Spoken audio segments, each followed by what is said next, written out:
palu di antara tangan besi, mengisahkan pertarungan antara keadilan kolektif dan kekuasaan modal. Pabrik tekstil Surya Kencana berdiri menjulang. Siluetnya menelan matahari pagi. Bagi ratusan buruh di dalamnya, pabrik itu bukan simbol kemakmuran, melainkan benteng kebisuan. Upah macet, jam kerja membengkokkan tulang, dan sistem kontrak yang tak pernah usai telah menjadi norma. Di sanalah berdiri Mira, seorang operator mesin jahit, berusia 28 tahun. Matanya tajam, tidak seperti rekan-rekannya yang telah lama menyerah pada kelelahan. Mira telah melihat cukup banyak ketidakadilan, terutama setelah sahabatnya, Rina, dipecat sepihak karena mengajukan cuti sakit berkepanjangan. Mira tahu, satu suara adalah bisikan yang mudah diabaikan. Namun, 100 suara itu bisa menjadi gemuruh. Perlawanan di bawah bayangan Surya Kencana. Maka, di bawah sorotan lampu jalan yang redup, di warung kopi kumuh, jauh dari pengawasan mandor, Mira mulai mengumpulkan benang-benang perlawanan. Ia dan beberapa rekan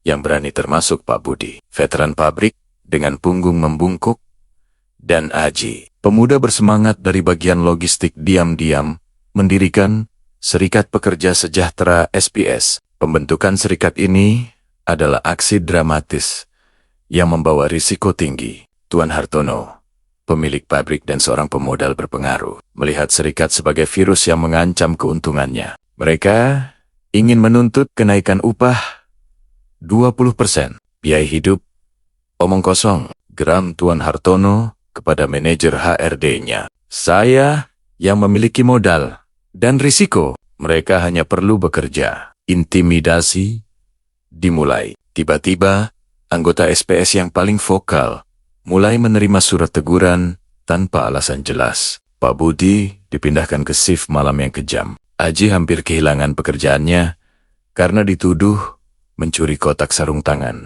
Namun, drama terbesar terjadi saat Mira, sebagai ketua SPS, mengirimkan surat perundingan pertama, tuntutan kenaikan upah yang layak, dan penghentian sistem kontrak permanen. Negosiasi di meja perang. Perundingan itu terjadi di ruang rapat kantor pusat, sebuah ruangan berpendingin udara yang kontras dengan panasnya lantai pabrik. Di satu sisi, duduk Tuan Hartono, didampingi pengacara dan manajer HRD yang berwajah dingin. Di sisi lain, Mira dan dua rekannya berbekal tekad dan berkas data upah yang disembunyikan. Nona Mira, kata Tuan Hartono dengan nada meremehkan, permintaan Anda tidak realistis. Ini akan membuat pabrik tutup. Apakah Anda ingin semua orang di sini kehilangan pekerjaan? Mira menatap mata Hartono tanpa gentar. Tuan Hartono, pabrik ini menghasilkan keuntungan miliaran. Kami hanya meminta sebagian kecil agar kami bisa menghidupi keluarga kami dengan martabat. Kami tidak meminta sedekah. Kami menuntut hak kami atas kerja keras kami. Tuan Hartono menyandarkan tubuhnya, tersenyum sinis. Anda punya waktu 24 jam untuk membubarkan serikat itu. Atau, Anda akan bergabung dengan Rina di daftar pengangguran. Ancaman itu adalah titik balik. Ketika negosiasi gagal, satu-satunya kartu yang dimiliki serikat adalah mogok kerja. Puncak drama, mogok yang sunyi. Keesokan paginya, tepat saat lonceng pabrik berdentang, sebuah keheningan yang aneh menyelimuti Surya Kencana. Ratusan mesin jahit yang biasanya bising, kini bisu. Para pekerja, dipimpin Mira dan SPS, berdiri berbaris rapi di gerbang utama. Mereka tidak membawa palu atau obor. Hanya spanduk lusuh bertuliskan, "Kami bukan robot, kami manusia." Mogok ini adalah klimaks dramatis. Setiap jam yang berlalu adalah kerugian ratusan juta bagi Hartono. Ia mengirim preman, menawarkan uang suap, dan mengancam. Namun, para pekerja tetap diam, bersatu dalam keheningan yang lebih nyaring daripada teriakan apapun. Bahkan Pak Budi yang sakit-sakitan ikut berdiri tegak, tangannya menggenggam tangan Aji. Pada hari ketiga, Hartono menyerah. Ia muncul di gerbang, wajahnya memerah, karena amarah bercampur keputusasaan. Ia tahu, tanpa tangan-tangan ini, modalnya hanyalah kertas. Hentikan ini! Henti! Teriaknya. Saya Saya setuju dengan kenaikan upah yang Anda ajukan. Tapi serikat ini harus dikendalikan. Mira melangkah maju.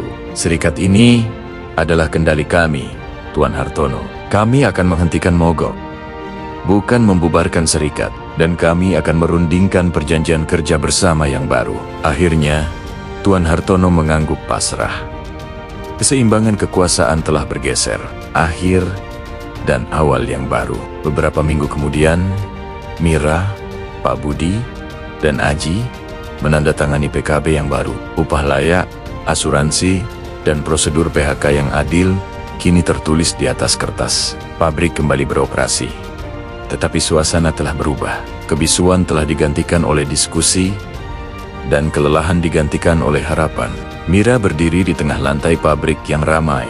Palu serikat pekerja mungkin tidak terbuat dari besi, tetapi dari persatuan dan keberanian kolektif kekuatan yang pada akhirnya terbukti lebih kokoh daripada modal terbesar sekalipun. Keadilan telah ditegakkan, setidaknya untuk hari itu.